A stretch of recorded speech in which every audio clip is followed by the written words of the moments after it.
It's my pleasure to introduce artist Jon Sasaki. He was born in Toronto, Ontario. He has had numerous solo exhibitions at prestigious institutions across Canada, including the Art Gallery of Ontario, the Ottawa Art Gallery, the Tom Thomson Art Gallery, and the Southern Alberta Art Gallery, among others. Fellow artist and writer Alex Beauron from Toronto writes in Magenta magazine that Jon is a researcher, explorer, laborer, engineer, administrator, and project manager. And she goes on to say that there is no doubt that Sasaki is a dreamer. He instinctively rejects the impossible, passing the stuff of this world through a creative lens that reconfigures and reimagines what could be. I thought that was a lovely description of you, yeah.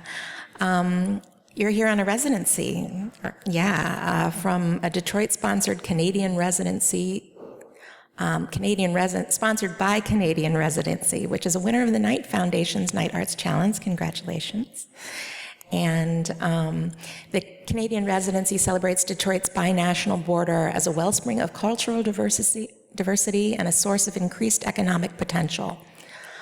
I'm excited to see this film. Are you going to show us the film first and then maybe talk a little bit? Are you going to talk a little? I love it. Please, please join me in welcoming Jon.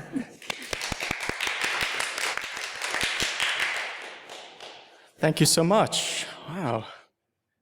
Thank you everyone for being here. It's such a beautiful sunny day. I'm going to try and keep this short and fun and casual because it's Saturday afternoon.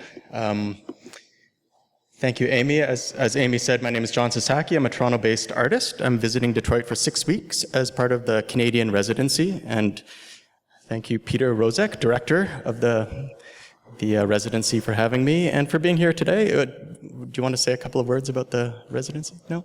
Everyone knows. Everyone knows what it's all about. Yes. And my project for the residency will culminate in a performance that will happen tomorrow during gallery hours in the parking lot outside. That's 11 till 5, and I would invite you to please come by and spend some time with us if you can.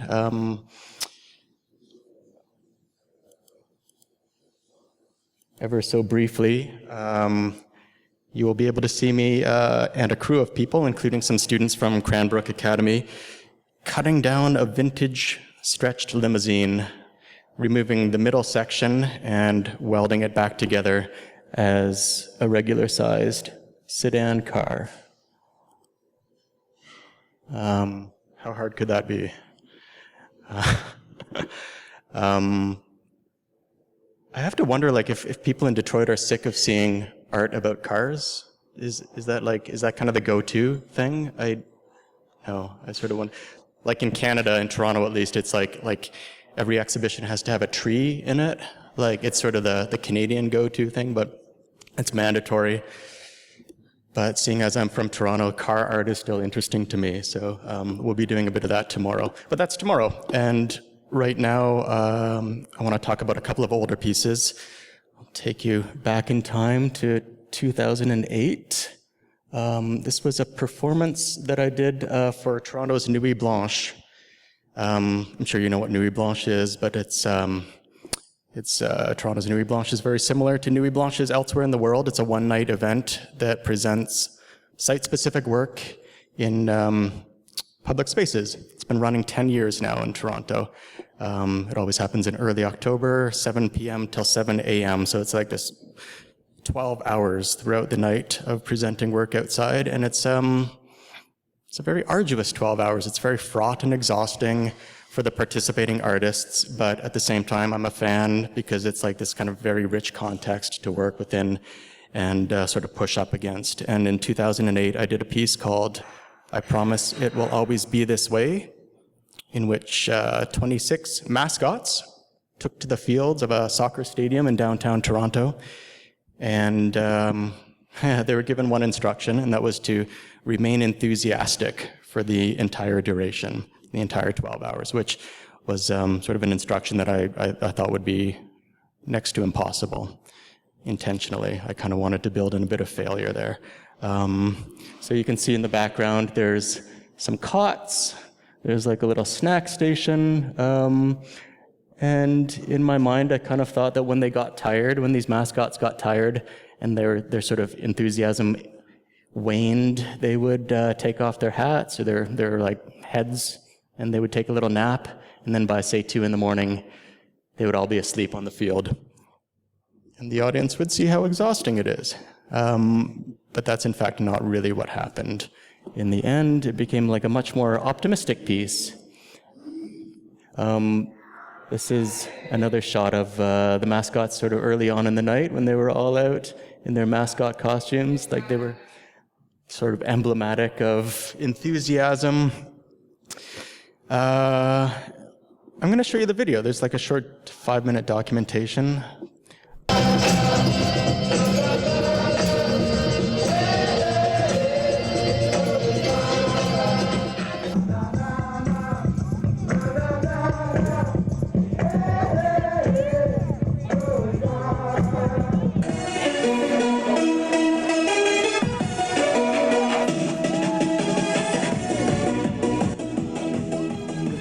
More or less chronological, so this is early on in the night when all of the mascots had a lot of energy,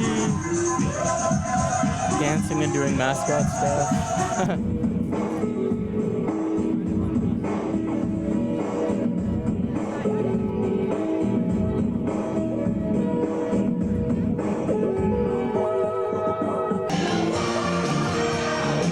What I didn't foresee was the sort of reciprocity that would happen with this enthusiasm.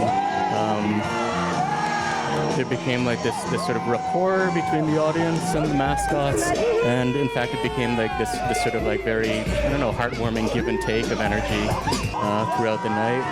And even though at times mascots would sort of go to sleep and take rests, there was never a point where they were all sort of passed out on the field. Sort of against my very kind of cynical predictions.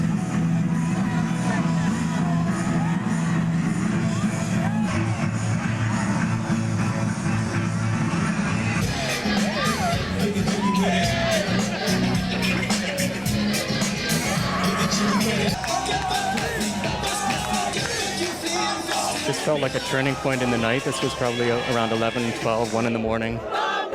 You can hear the audience cheering for the bumblebee in the background. The bumblebee was sleeping. The audience was not going to have that. They were cheering him back up on his feet. I didn't see that coming. That was lovely. It was like this sort of inversion of that sort of flow of energy that I anticipated. He gets back on his feet. He waves at the audience. They're happy. It's very sweet. But the night ended up being story after story of this sort of thing, like this sort of reciprocated generosity.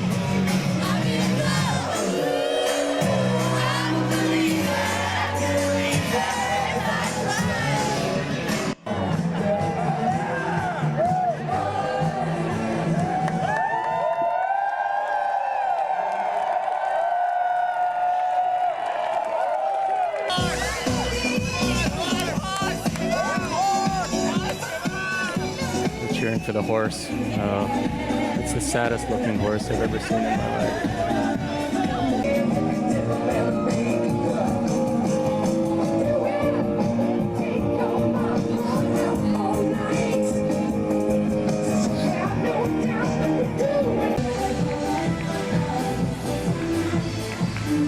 Yeah.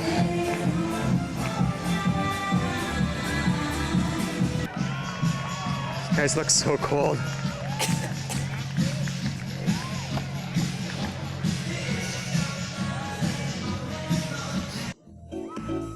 This must have been around 6 in the morning, probably. That leopard is still at it.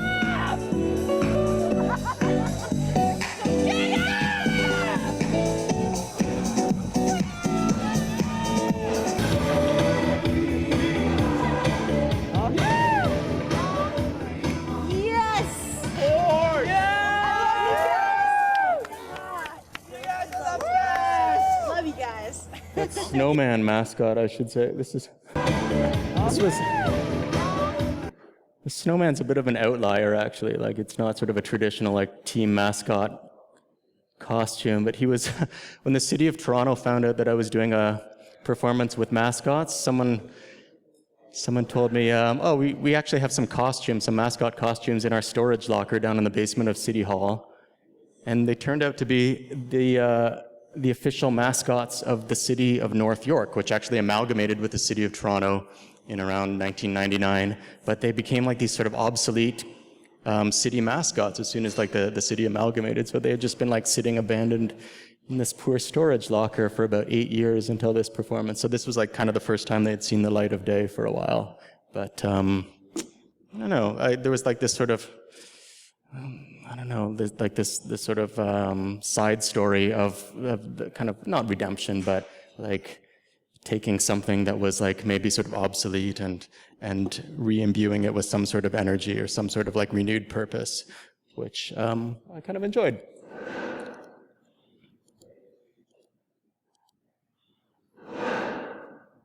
This was a piece that was done back in January in Toronto. It's called Bouncy High Rise. It was a art fair called Villa Raster that took place in Toronto. And this was the closing performance for Villa Raster.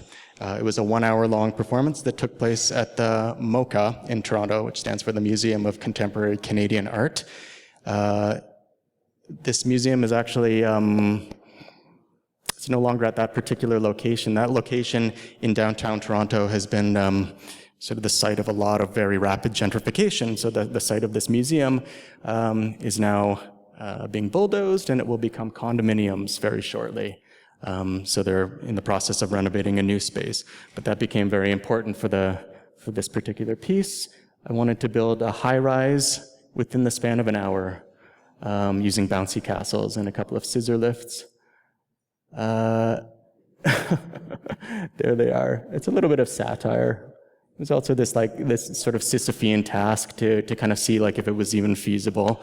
Again, it was like this task that kind of felt like it could be impossible, could be feasible. I didn't really know exactly how it would happen ahead of time, but a lot of the content of the work was this sort of like improvised decisions, like these ad hoc solutions to problems that would arise in the moment. And I'll show you some documentation of this. You can skip through it.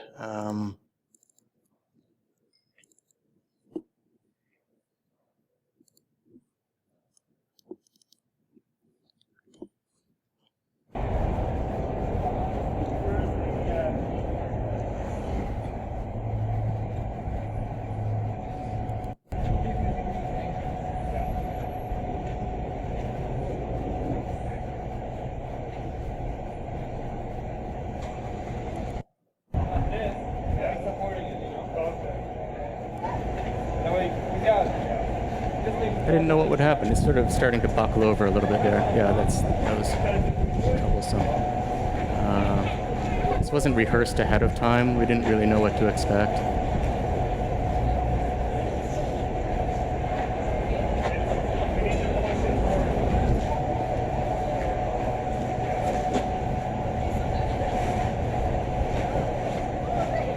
They're not very structurally sound, these bouncy castles, I have to say.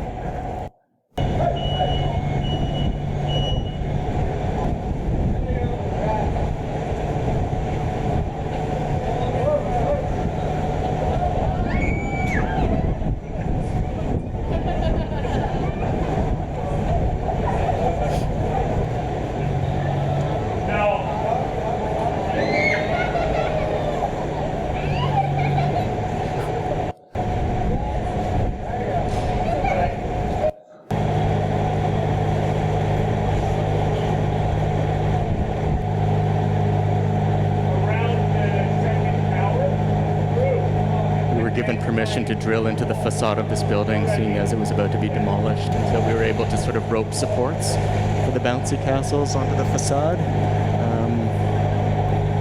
Which certainly helped, but again, it was one of those improvised decisions in the moment.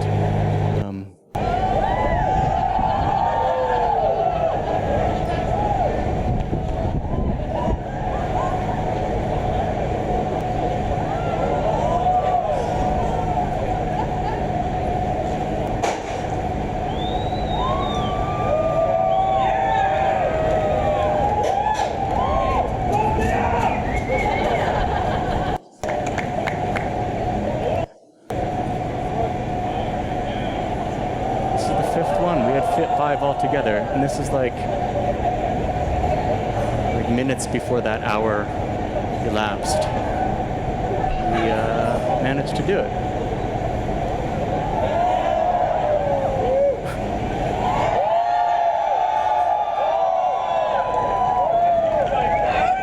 I love this guy. Like, this guy's like Atlas holding up the entire thing.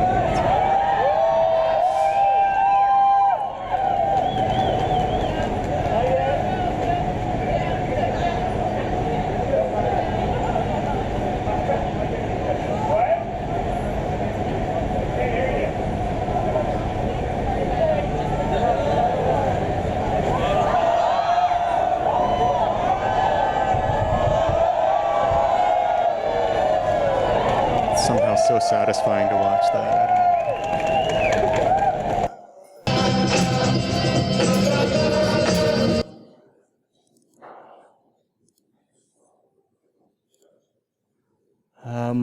This piece was performed a second time back in September of this year in Edmonton, the city of Edmonton in Alberta, Canada. Their first Nuit Blanche ever. So it was actually stretched out to 8 hours, and so it was like a much longer amount of time to deal with. So we actually had to move the goalposts a certain amount. We made it freestanding, and we did it with 7 castles instead of 5, just to try and make it a little bit harder, if possible. I kind of wanted it to... I imagine it would be like very Sisyphean and like constantly like falling down, and we would have to rebuild it like Jenga blocks. And the problem we had was that we had like the most competent crew in the world assisting with this project, and they made it happen in the span of 4 hours, 5 hours. It ended up looking like this. Quite lovely.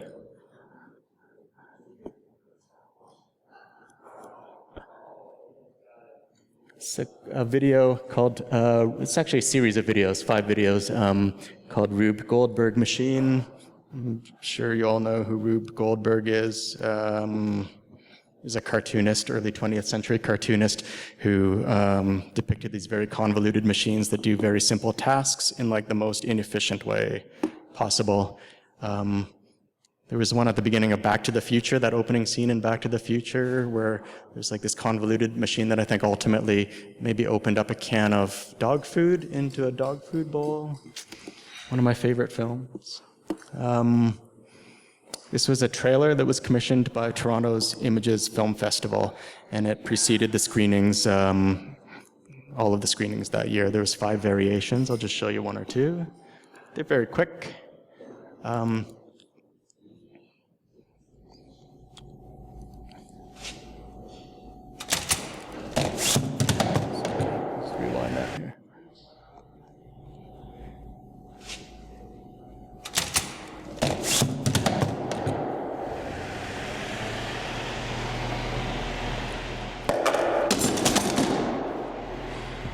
Oh, what happened?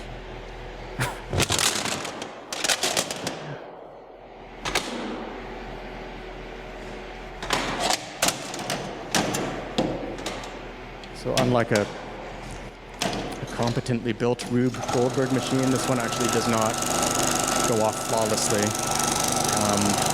There are these moments when, like the hand of myself, I have to sort of intervene and get it back on track. It shares sort of an affinity with like the bouncy high-rise piece. There's sort of this sort of like expectation of what could happen, what ought to happen.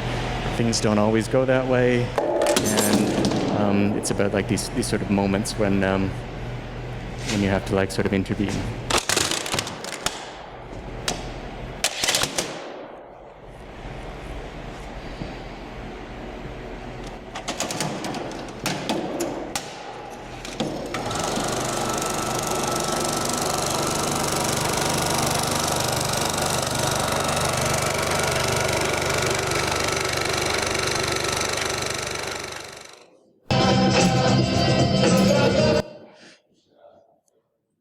Which brings me to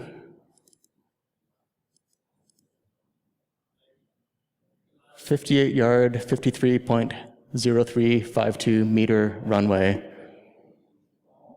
That word meter looks incorrectly spelled. I think that's the Canadian spelling, is it not? Yeah. It looks wrong to me, though. I think I've been in the States for too long. It's like, looks incorrect. But yeah, Metre Runway,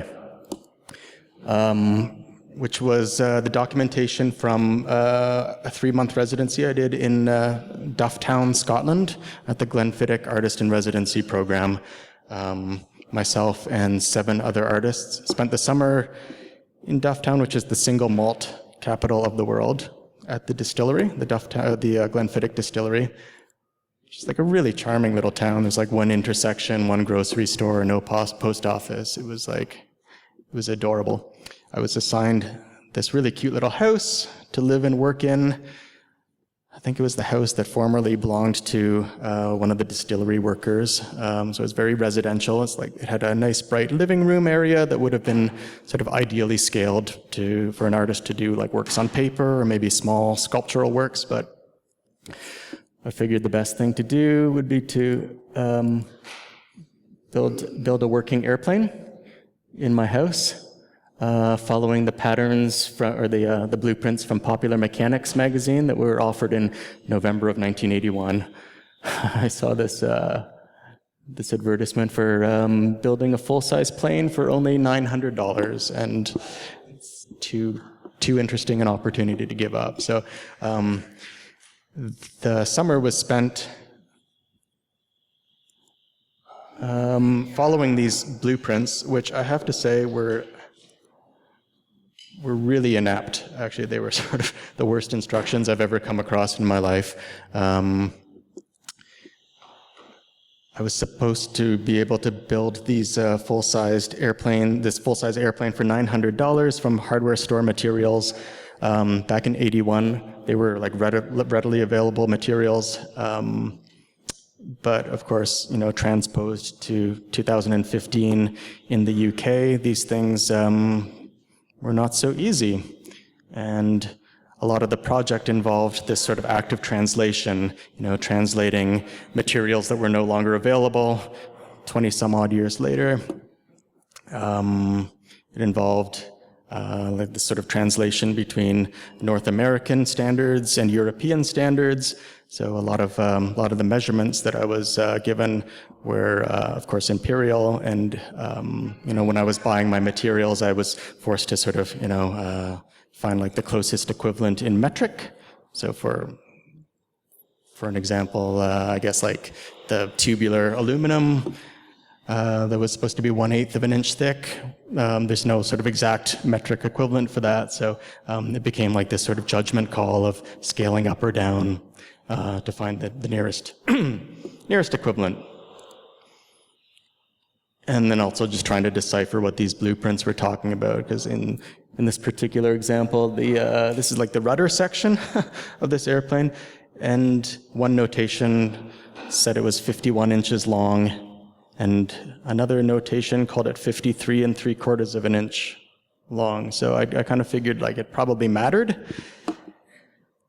but I had to guess which one they meant. And there was like this kind of crisis of trust with this airplane designer. Just wondering like, is this a person who is good at making airplanes but very poor at blueprinting them, or is this the work of a crackpot who doesn't know how to build airplanes or blueprints? I found out later that the designer actually passed away, tragically test flying one of his airplanes, so it sort of partly answered my question, but I didn't know that at the time I was building this.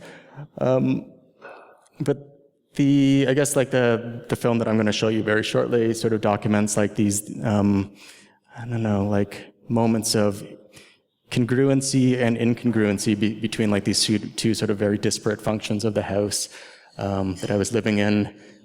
Like moments where like there was like a sort of a very symbiotic relationship between like the domestic sphere and this sort of industrial purpose. And there were these other moments when it's, things just didn't look right. Like, so I was preparing my meals next to like very toxic or very flammable aircraft materials, which was probably not a good idea. But A couple of stills. This is me doing my laundry with an airplane wing jutting out into the kitchen. This is me using the airplane wing as a drying rack. So like these sort of moments where where things kind of worked out for the best. But there's also a lot of moments that are documented in the film where things are sort of very tense, or where it's like I'm sort of pushing up against limitations. The weather being one of them. I think it rained pretty much every day that I was there. So lots of obstacles, but again, like very much like the Rube Goldberg machine, very much like the bouncy high rise. It was about like kind of taking what was available, just rolling with it, finding alternative ways to sort of go like find the solution to a problem, improvising when necessary. Text. I'll show you the video. Are there any questions ahead of time? Like, no?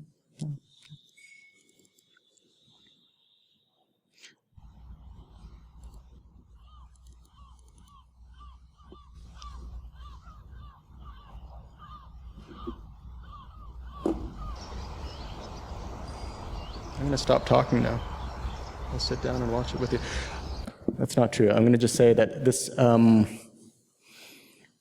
this video was sort of initially like sort of conceived of as like a, like screening in a black box in a gallery kind of thing. This is the first time I've sort of seen it start to finish projected as more of a screening.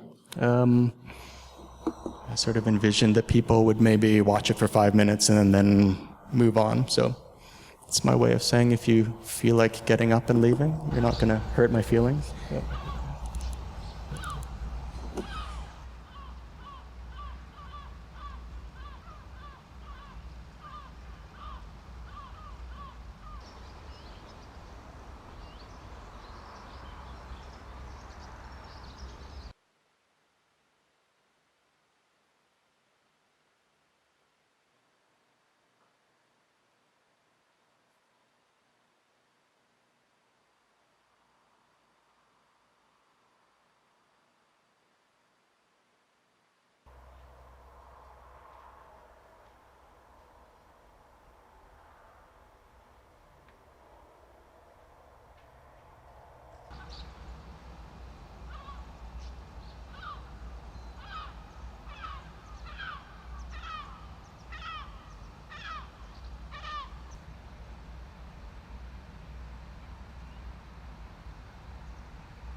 or not this thing is meant to.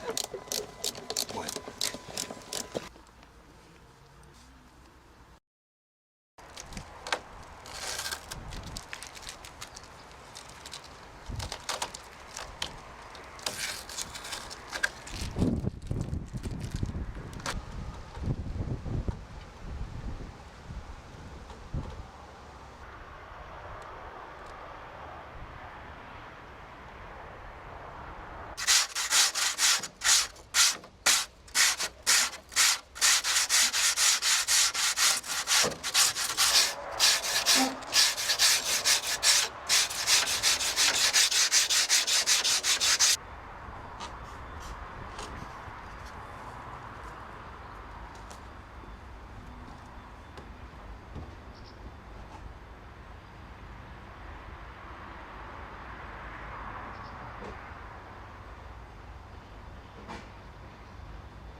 Okay.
You can go faster. Build up a bit. Flat.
okay? Now roll her down. No more. I don't know, how's he cut his cable? I don't know.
Okay. Will somebody I'll pull it back. walk it into it?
Thanks, everyone.